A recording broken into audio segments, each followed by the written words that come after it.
we ain't giving up no mountain, we ain't giving up, we ain't giving up no tree, we ain't giving up no river that belongs to we. Not one blue sake, not one rice bread, not one cry, not a bit of grass. We love the open country of the Rupununi and the Essequibo. Take time on night, though we may criticize it. This is our home, we love it, and we need to keep it. We have that right. So we ain't giving up no mountain, we ain't giving up, we ain't giving up no, we ain't giving up. Welcome to Facing the Nation for August 4th, 2023. As you know, it's customary when I get on, let you know, call up a friend, call up your neighbor, tell them Facing the Nation is on. Of course, we're on Channel 6 and we're on all our platforms, People's National Congress Reform page on Facebook, APNUFC page on Facebook, and as well on YouTube.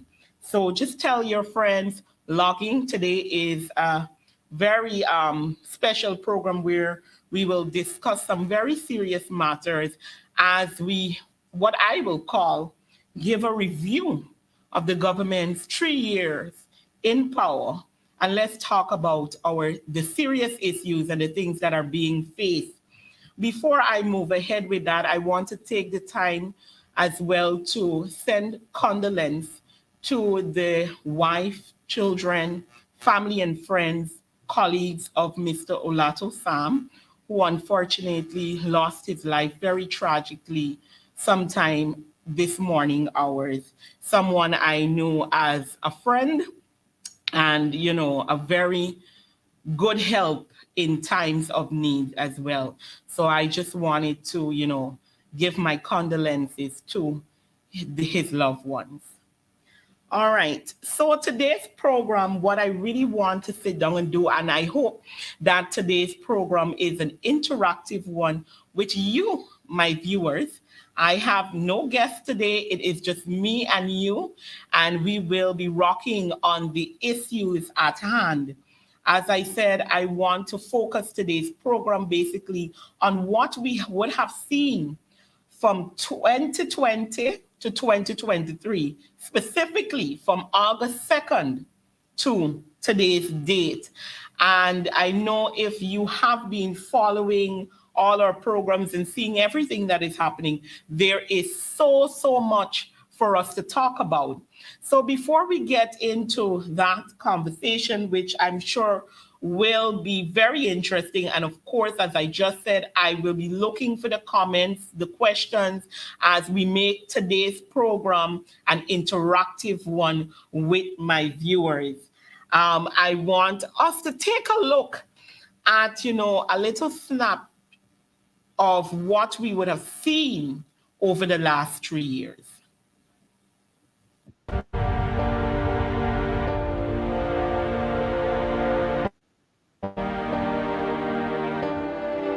I, Mohammed Ali, do hereby solemnly declare that I will bear true faith and allegiance to the people of God.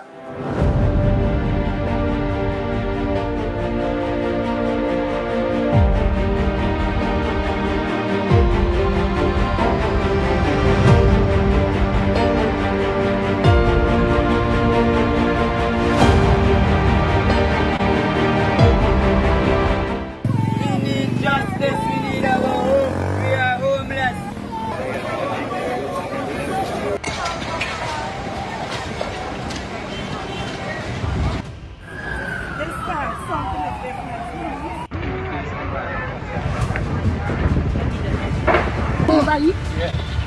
That's fine. No, you're fine, eh? Yeah. Rastaman, relax yourself!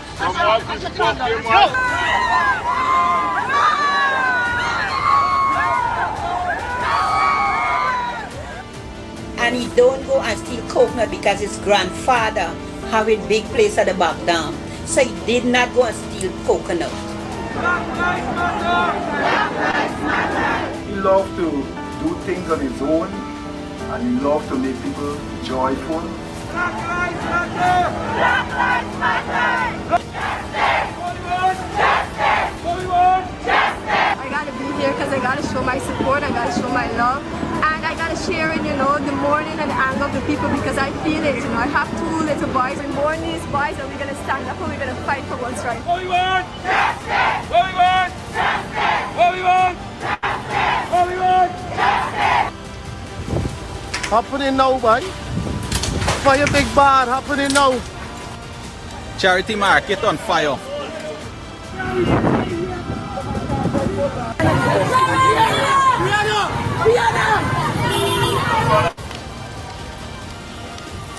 People there in there. No, let's join in the bar, no. But you would know that in voting for the People's Progressive Party Civic, you've elected a government to serve all the people of Guyana, and that is what our next government will be doing.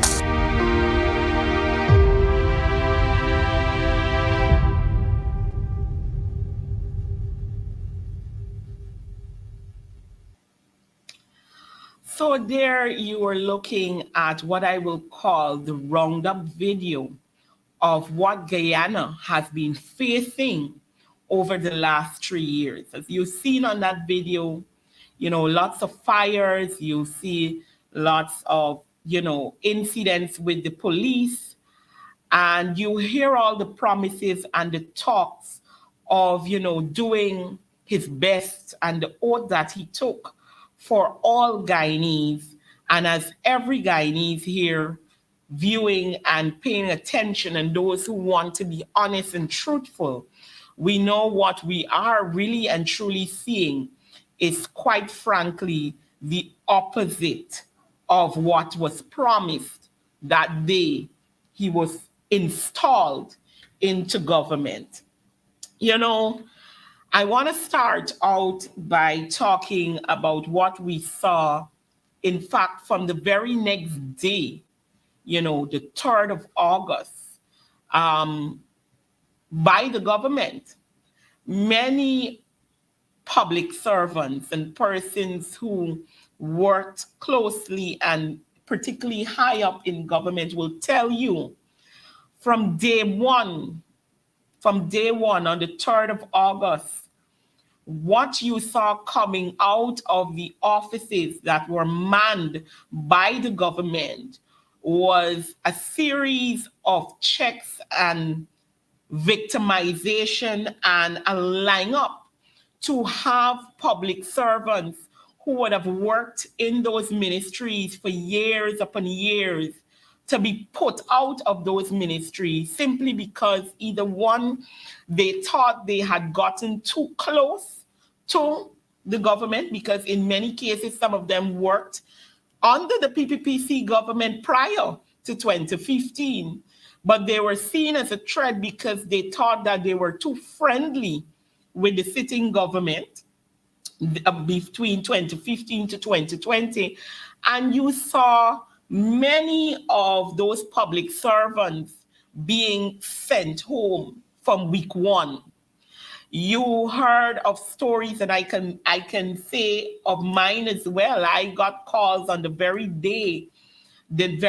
day, the 3rd of August, that told me plainly and clearly that I couldn't practically work in the public sector any longer because, you know, they saw my affiliation as a threat, despite most persons would tell you public service work is done in a particular way, and therefore it benefit and should be benefit to all. But the government came in with what I will call a vendetta. I want to remind persons, and you know, I'm taking my time to go through the chronicle of these stories today because I don't want Guyanese and our people to forget what has happened. And that as we are at this stage, that we have a responsibility. We can recall between 2020 to early 2021, An agency like GWI had more than 300 workers sent home. In one single organization, more than 300 workers were sent home. And one of the things that we heard coming out of that particular agency is that the agency head, who was there prior to 2015, claimed, why do we need all these workers? When I was there, we had all these people. You had 84 engineers when he came back in 2020. And then what would have happened was he thought that that was too many engineers for his area because he only had a couple of engineers. But Guyanese would also know that it was under the coalition government, GWI took a different look. We saw cleaner and better water under the coalition government. We also saw what you would call, many areas, a lot of areas, particularly in the quarantine and in outflung areas, that they were getting water for the very first time. And those things could not be possible if you didn't have a proper staffing. But yet you had someone coming back into government under this installed regime and them saying, look, you have too many workers, and you just decide without any logistics and understanding why you had so many workers, you sent home 300 plus.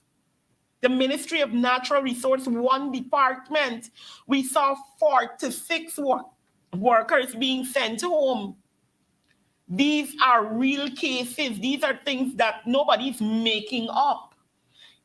46 workers from one unit in the ministry were sent home, although they did not have enough persons to replace or to do the technical work. After training all those officers, you had 46 of them being sent home. And, you saw this throughout all of the ministries, all of the agencies, that the government on day one went on an operation to get rid of workers. So I want the general public to understand this is a part of what we would have seen as soon as the installed government entered in 2020. Coming very quickly off of the heels of August 2020, after the firing of so many persons, and as I said, we saw that happening between 2020 and mostly in 2021, because after they got rid of, I will say, nearly 1,000 workers in the public sector. And I'm seeing one of our viewers saying that over 50 persons from GRO was sent home. So these are the things that we're talking about. And after we saw that spree of firing, then, because you do remember, they took until year end 2021 to decide how much they would have given to public servants. And then they put into a rule which has never happened prior to, they sent memos out saying, when they give the retroactive, that anybody who retired or anybody who was knocked off prior to that were not entitled to the increase. This is the government we're talking about. The current government who says to persons that they are building a one Guyana. But from August 2020, they went on a mission to get rid of public servants who they felt were associated with a different political party or in some cases, I am beginning to believe based on just, I don't think you can tell a person's political affiliation, or you shouldn't be able to just because of how they look. Now, after that, August 2020, September 6th of 2020, we saw something as well that I can't recall that we had seen anything as gruesome as that murder, the murders of the Henry boys that occurred in September 2020, where we saw the mutilated bodies of two young Black boys who to date has received zero justice. Nobody has been properly charged or held for their murders, and we are now in 2023. We saw this nation going in an uproar over these murders. We saw protests. We saw the Black Lives Matter movement. And we saw calls for justice over and over and over for the Henry boys. And to date, we still have no justice for those boys. We saw the incident not long after with Harish Singh being murdered, and persons claiming, all sorts of claim that it may have been in retaliation, or maybe he had known what happened to the Henry boys. There were so many speculations as to why he was murdered. And then we saw miraculously that a cousin of the Henry boys was then taken in for that case. And today there is no real evidence or proof, and this matter has been pending. It came to a point that one mother would have grieved herself to death in this case. She died without seeing justice for her son. I see a comment here, May 2021. I think the person says Peter Headley was murdered, no justice till now. And these are the things that we're talking about. These are the things that we have been seeing from the time the government stepped into office. And with that, because you had the Henry Boyce case, and then we can talk about the extrajudicial killings as well that we have seen. Because in fact, before I even go to the extrajudicial killings, there were incidents even in the very Berbice area where we had other incidents of other young men who were killed when, you had the talk of it being a robbery. And all of these cases would have passed. And those families today, they're still grieving without any form of justice for their relatives. And these are the things that I want Guyanese to remember as we talk about and as we review the 3 years of this government. We talk about extrajudicial killing. Almost 1 year and a week after the Henry Boyce murders, we saw the execution of Orrin Boston in his bed, where the police entered his home claiming to search for stuff, but they shot him while, according to his wife, he slept in his bed. And the two officers that were at some point pulled before the court, I think in January of 2022 for that case, were placed on $1 million bail each. And we have heard nothing else of that matter.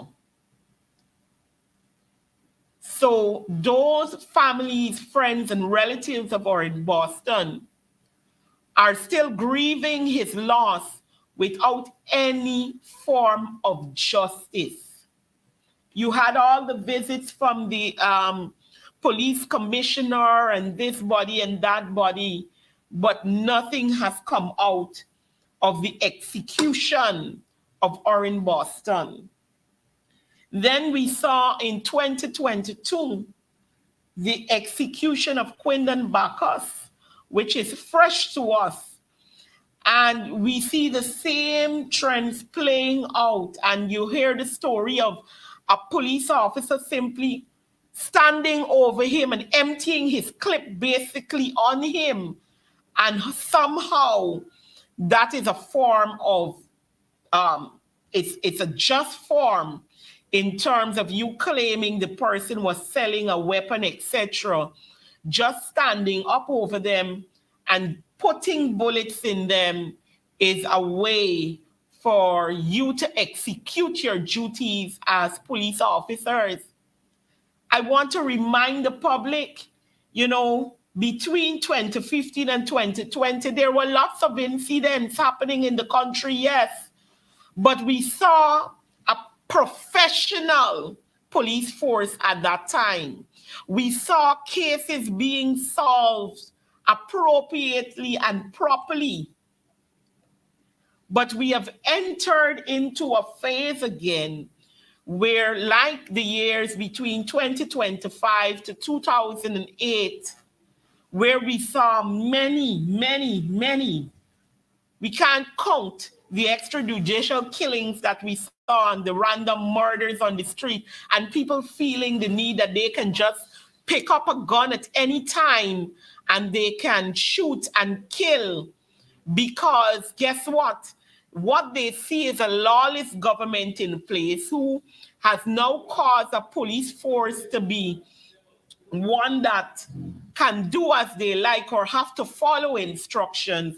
And we are seeing again the deterioration of what is happening in our country. So we had those cases as well that we can talk about. And we have to continue to hold this government accountable and call for justice in these cases. We saw a dramatic increase in fires once again, because I would tell people when the PPP is in power, it's as if the country becomes, a fire zone. We have seen approximately 9 schools being burnt in the last 3 years, I should say. The multi-school on the back road, you got St. George's Cathedral Christchurch. We can talk about the Brickdam police station where we're seeing that story surfacing again about, about the sponge of a prisoner that caused this big fire. And, we did some investigations before and we see that, it's almost, impossible what the police are saying that happened. You had the DPP office going up in flames and we know that some things there were destroyed. And, we don't know what will really happen with those cases. Then we saw places like the Parika Market, we saw Charity, and only recently we saw, the Vredenhoek Stelling just a few days ago, where 15 boats apparently were burnt. And of course, we can talk about the Madia School dormitory fire, which took the lives of 20 young persons, 19 young girls and 1 young boy. And it is probably I think today is day 75. Although I finally promise that we will have a commission of inquiry into this matter, at day 75, you know, today is August 4th, it's 1:04, and yet still there is no inquiry, no commission, nothing has been set up. But then we hear the talk of, this compensation of $5 million to the families, as though, that is the cost of their children's life, while we are yet to figure out all that has taken place and find out who should be held responsible. Because at the end of the day, these children were in government care. And what systems failed and what systems need to be fixed and who should be held responsible. This government is now complicit in ensuring that those families not only get justice, but there is a way of finding out what had happened, hold persons accountable, and fixing the system so that the kind of incident that occurred, the tragedy that occurred at Madia Dormitory, does not ever repeat itself. As Guyanese, we are still sitting and waiting for that to happen.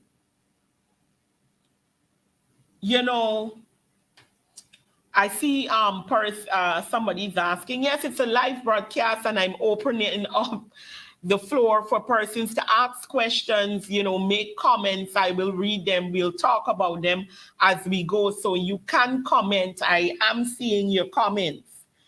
So we have all these fires, that has happened. So the person here says they don't really care for an inquiry. They're saying the things that they know that the public wants to hear, but 10 out of 10, they don't give, and I can't repeat the last part on air. But it is true.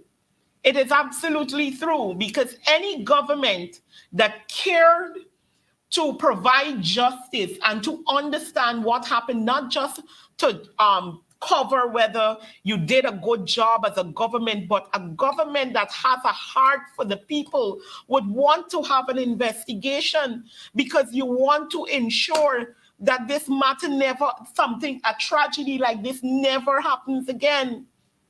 And that's what we are not seeing with this government that parades themselves as the one Guyana people, as if they care for all people.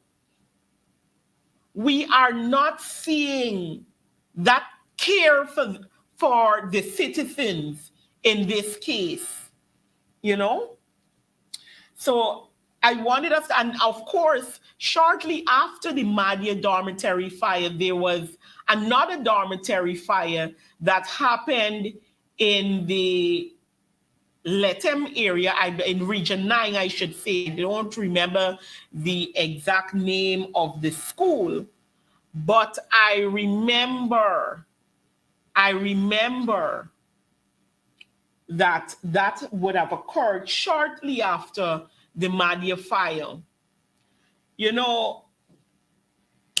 One person is saying here, when will the 1,000 laid off public servants go out in the streets to protest and make their voices heard? It's a question that I've been asking for a while, and this is why I continue to say that as Guyanese, we have a responsibility. It is not just our political leaders that have a responsibility, but we as a people also have a responsibility. Because imagine if those 1,000 workers, or almost 1,000 workers, went out with one single family member into the streets of Georgetown, then the government would know that we mean business as a people. But of course, people tell you all things, at the end of the day, although they got fired, they have to look for another job. They gotta find, bread for their family, etc., etc. And people make all sorts of excuses, but there has to come a time when we as a people decide that enough is enough.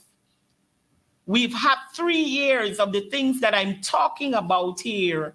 And, we are just getting, in my view, from bad to worse. It says the AG nor the DPP is working in the best interest of all of Guyana. It is an all-party business. I agree. I agree with you. That takes me to, I've discussed the issues of the job loss, the extrajudicial killings, the gruesome murders of the Henry boys. And, one of the things as well we see, as this person is alluding to, is that the government in itself, in its every action, from 2020 to date, has not put the people of Guyana first. They have not in any form. We have recently seen the court matter with Exxon and the EPA. And basically, in layman's terms, what the government has taken on to do is basically to take taxpayers' money, the people of Guyana whose interest that they should be serving, to appeal a case that will benefit us as Guyanese. So in essence, the government is now operating as an agent against its own people. And I mean, if that in itself, in addition to all these murders and the victimization and the discrimination, what more do we want to know that this government has no care for our people, and that the One Guyana team is a fallacy? We don't have a government with heart. Indeed, indeed. And he says here that, oh yes, I'm seeing it now. As quiet as it's kept, Guyana and Guyanese started to live post-2015 before we live just how we are living again today. Yes, and that's the point I'm making. We are speedily returning to the days that it was a very lawless and brutal country. I sent out condolences to the family of Mr. Olato Sam when we started the program. He served this government for many years, and he served partly under our government as well. And someone I said I knew as a friend. And he lost his life because of a stray bullet, because of the state of lawlessness that our country has gone to, where people can just fling out guns as they wish and shoot up. He would have, a person of his caliber would have lost his life simply because what people will determine or say as being at the wrong place at the wrong time.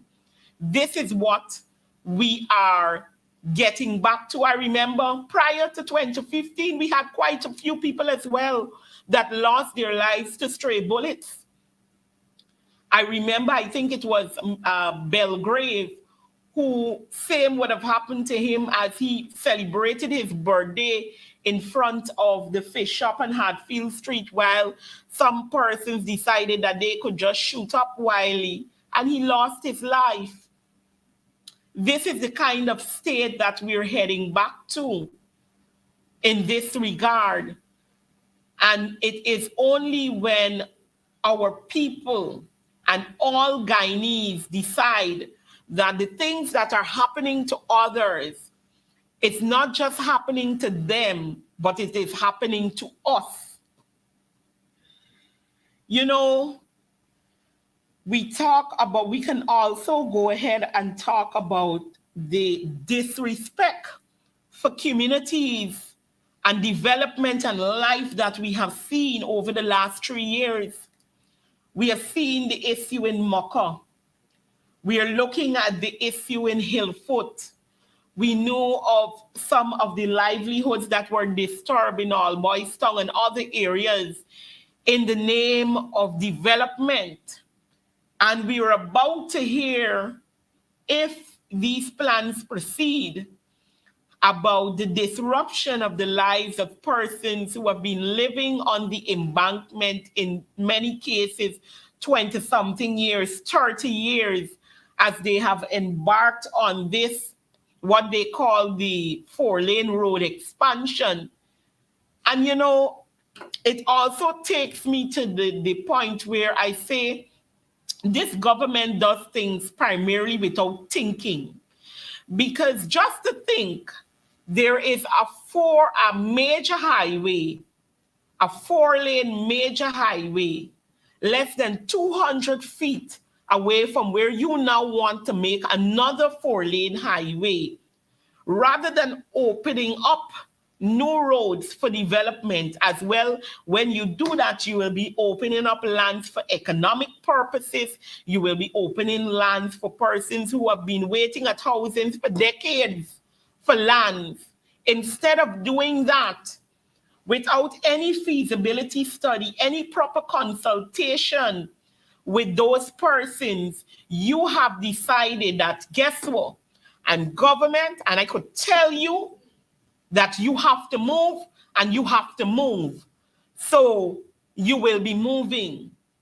And now you see them parading themselves again on the East Coast like they did in Pleasance the other day, meeting with those persons who would be displaced. And, you know, I ask the questions because this government clearly has no proper plans. You know, we receive calls, and I have seen it for myself. The government is talking about a 4-lane highway that they would have started works on certain parts of the embankment. But in the same breath, you are redoing, breaking down, and rebuilding fancy concrete bridges on the very embankment that is 2-lane. And then you're going to come, if you do, 2 more mornings to say, now you need to break that bridge that you just built to expand it. This is the thought trend of the people who call themselves government in this country. And these are the things that we are seeing from them. And I want to understand when we as Guyanese sit back and we take into consideration what we would have seen over the last 3 years, what will we do for ourselves and children? Because, you know, I figured that outside of some amount of, you know, disunity, when we saw the Mocha incident, a lot of persons sat back home and said to themselves, whether they were living in the Hillfoot area, whether they were living on the embankment, oh, Mocha got problem. That is Mocha's issue. You know, that is what we see there. But it has to come a time when we see things happening when we see things happening, that we must take it up and say to ourselves, it is not just them, but today it is them, and tomorrow it can be me. You know, Region 10 can talk about issues as well. Specifically, they would have seen the nursing school being shut down. Over 100 of their nurses, because of the conditions and the treatment, of course, to public servants, to nurses, to the teachers, to the policemen, leaving the country. But we had, in what Linden is seeing, is that they had more than 100 of their nurses leave to go to the UK of this government. you know. So these are things that we must take into consideration.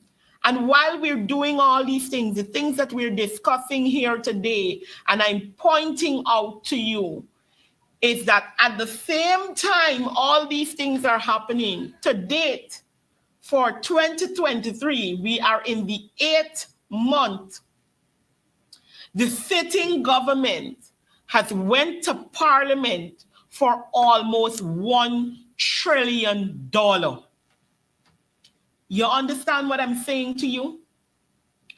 The sitting government has went to parliament for almost $1 trillion. It stands at over $800 billion to date. They have already had, I believe, 2 to 3 supplementary budgets being presented in Parliament. And they started out with a 2023 budget of $700 plus billion. And while they're spending all this money, and the majority of that money is going to infrastructure that you and I know as citizens, they build something today and tomorrow we see it breaking down. They just build a road, 2 weeks later, there is a big hole. The sides are eroding. And they're telling us the way to develop the country is not by investing monies into our human resources, which is one of the things that catapults any country. Any good government knows if you spend money on your human resources, you will have a better country. But instead, this government is majoring on infrastructure, and we all know why they're majoring on infrastructure, because it is there that they get to steal, it's there that they get to give their friends, families, and cronies all of the money that is necessary. And that is what we are seeing happening. We also saw, I believe it is in yesterday's parliament, that let me pull it up, is that the government is now raising our debt ceiling to almost 500 and something $million. Let me just see if I get the correct figure for you. You know, these are the things that we are seeing.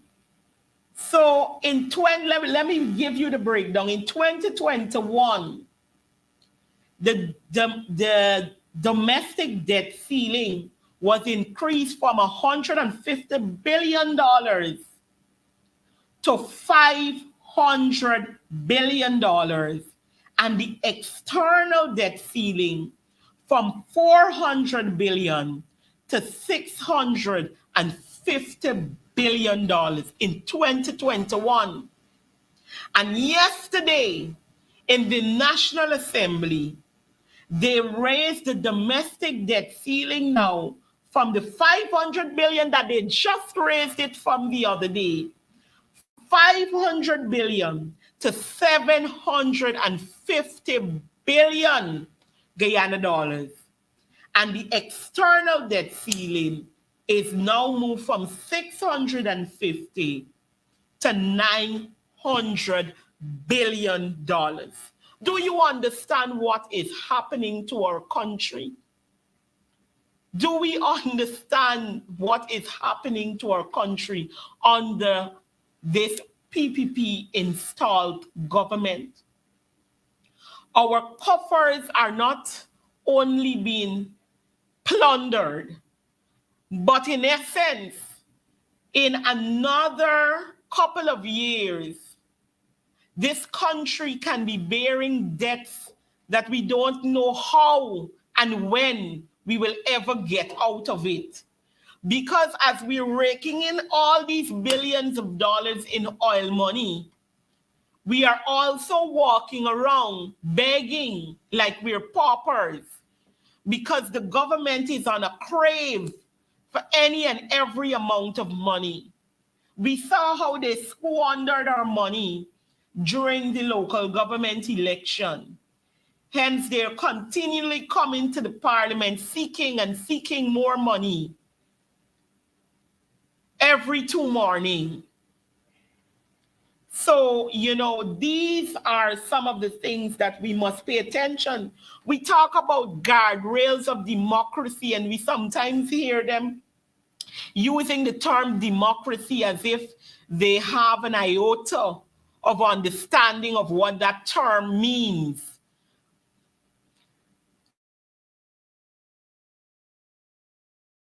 Parliament, where you should be able to bring issues and deal with them at a serious level, we see, with the help of the Speaker of the House, that when your representatives go to seek answers, that the Speaker is one of the persons who is being used to block you from getting answers from your representative.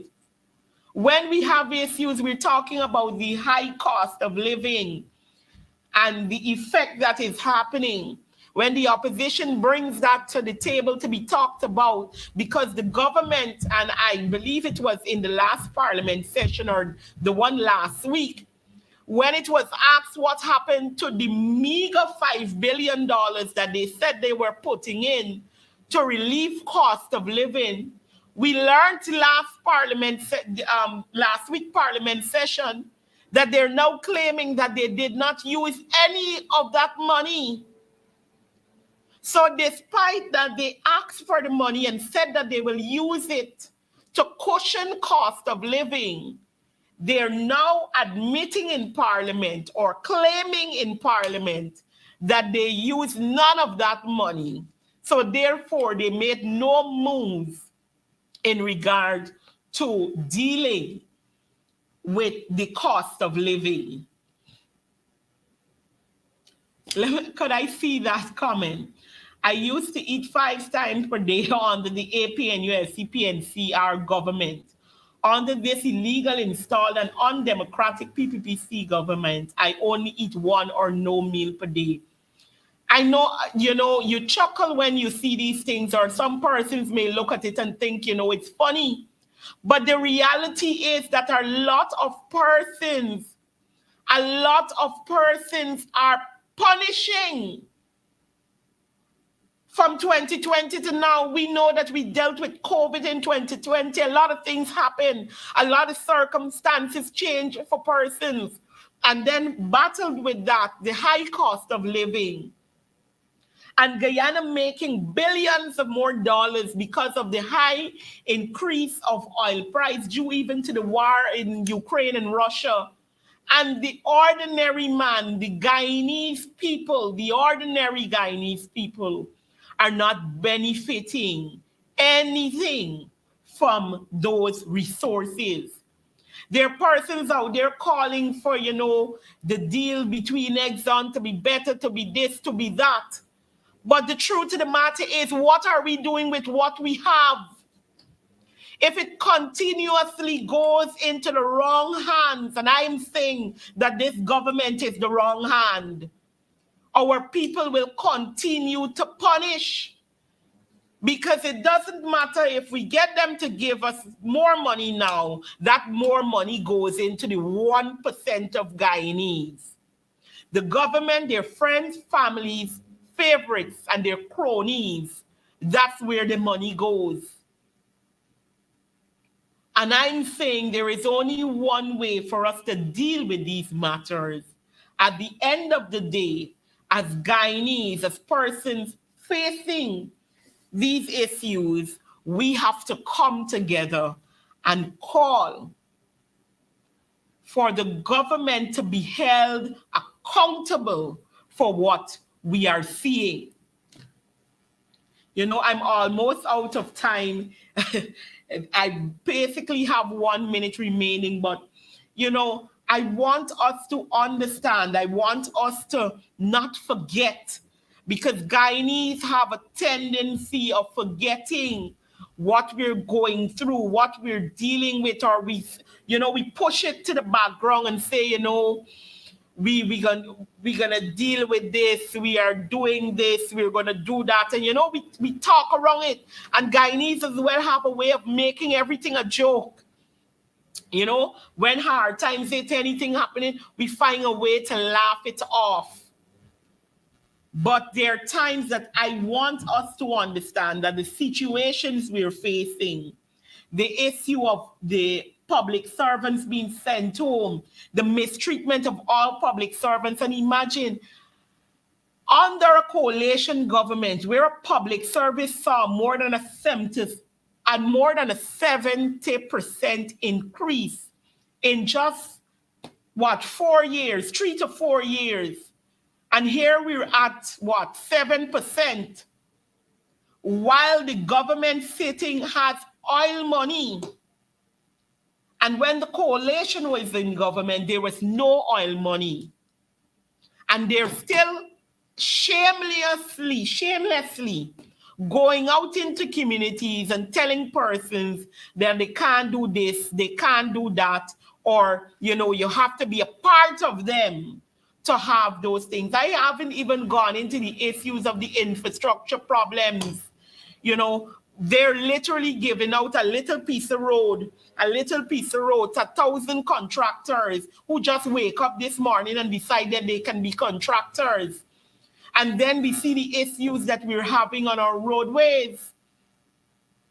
Guyanese, I am outlining these issues to us because as an installed government decides that they're going to celebrate their 3 years, the Guyanese public is mourning.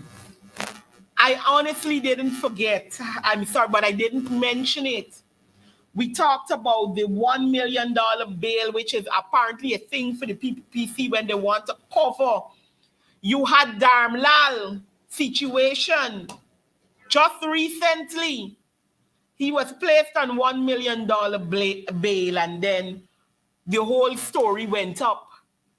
But I'm hopeful that that very matter will be dealt with as soon as we get them out of power. Because the thing about rape, there is no statutory limitation. Somebody could come back 20 years later and said that you raped them, and the court will have to follow. So I am hopeful that when we get them out, that we will be able to deal with I was going to use a word that I don't believe that I should use anymore, but we will deal with the Dharmlal issue, who has shown disrespect throughout the 3 years for women. We've seen all the issues inside of the parliament. Viewers, I'm saying to you, and my appeal today, and the reason why I'm bringing these issues up, it's not just because it's their anniversary of being installed into government, but it is because I hope and I want us not to forget what we are dealing with and what we have been dealing with since 2020. And I want to urge you in this call to be sure to come out and support any calls against the government, because it's we, the people, who have to put our foot down. We have the say if we would hold one head. It is our responsibilities as citizens to speak out and to hold the government accountable. It is not time to fear. It is time to get doing. And as I'm out of time, I just want to say to my viewers, next week I'll be sure to have a program where we can continue to talk about some of these issues. And I'll have a very special guest with me next week, hopefully once I get the availability going.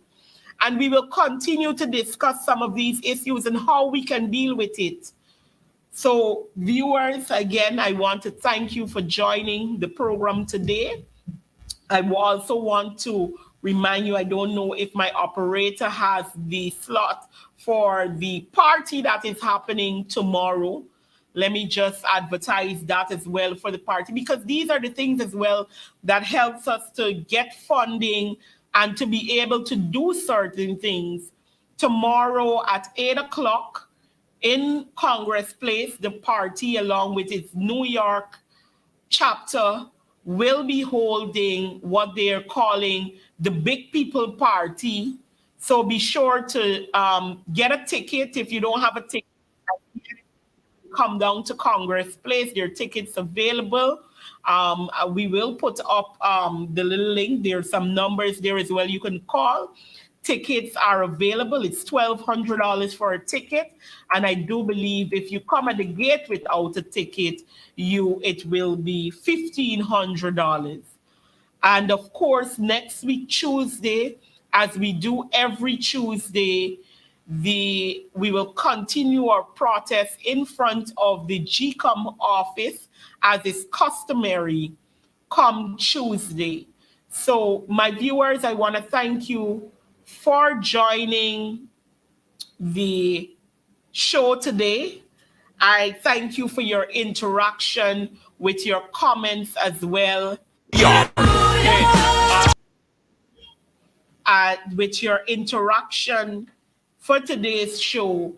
And I want to urge you to keep the struggle up. When you see something, talk about it, post it, send it. You know, I'm on Facebook as well, or send it to our pages, and let's deal with the issues at hand.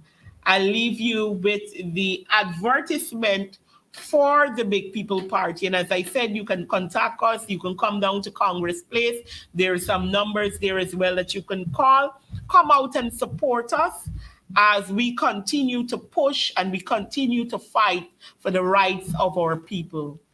Viewers, thank you, and do have a wonderful, wonderful afternoon. In association with PNCR Guyana presents the Big People Dance on Saturday the 5th of August at Congress Place of Fire. Music by Blue Ribbon the Boss, Jarvis One Man Band, and Genesis One Man Band. Early bird tickets are $1,200. You will pay more at the gate. Tickets to locations: Congress Place of Fire, PNCR office on Durban Street, all PNCR offices in all regions, Wayne Mason or Hazel Pie Lewis. It's the PNCR New York in association with PNCR Guyana. Big People Dance on Saturday the 5th of August at Congress Place of Fire with parking in the compound. Get your tickets today and come, let's dance.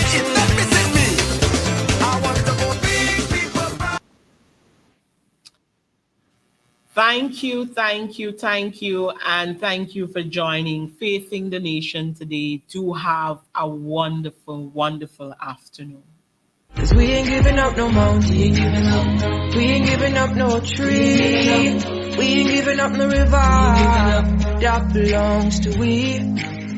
Not one blue sake, not one rice bread, not one garage, not a bit of grass. We love the open country of the Rupununi and the Essequibo. Time or night, though we may criticize it, this is our home, we love it, and we need to keep it, we have that right. So we ain't giving up no mountain, we ain't giving up no, we ain't giving up.